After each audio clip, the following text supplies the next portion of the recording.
AI තාක්ෂණය ලංකාවට ඇවිල්ලා තියෙනවා. මේ AI තාක්ෂණයෙන් දැවැන්ත විදියට ක්‍රියාකාරකම් වෙනවා, වීඩියෝ නිර්මාණය වෙනවා, ඡායාරූප නිර්මාණය වෙනවා. මේ වෙනකොට අපිට දැක ගන්න ලැබිලා තියෙනවා AI තාක්ෂණය මගින් ඉතා කුමන්ත්‍රණකාරී විදියට ඉතා සූක්ෂම ලෙස භික්ෂුන් වහන්සේලාගේ රූප සහ මූණු යොදාගෙන මේ වෙනකොට අසභ්‍ය වීඩියෝ නිර්මාණය කරමින් පවතිනවා. එතකොට අසභ්‍ය වීඩියෝ නිර්මාණය කරනවා, ඒවා සමාජ ජාල මාධ්‍ය වලට මුදාහරිනවා.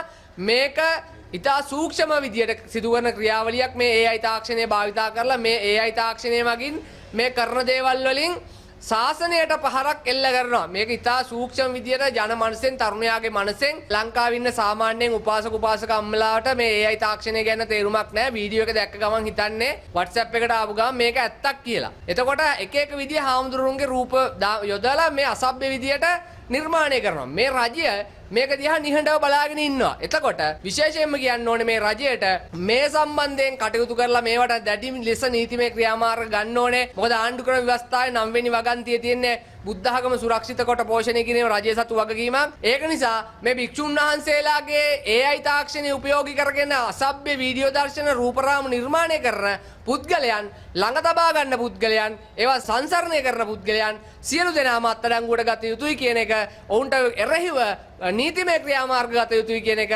ලංකාවේ දණ්ඩ නීති සංග්‍රහයත් අපරාධ නඩු විධාන සංග්‍රහයත් අනුව ඔවුන්ට දැඩි දඬුවම් පැමිණවිය හැකි කියන එක රජයට අමතක නම් අපි මතක් කරලා තියෙනවා. මේකට විරුද්ධව කටයුතු කරන්න කියලා විශේෂයෙන්ම රජයෙන් ඉල්ලා සිටින ස්තුතියි.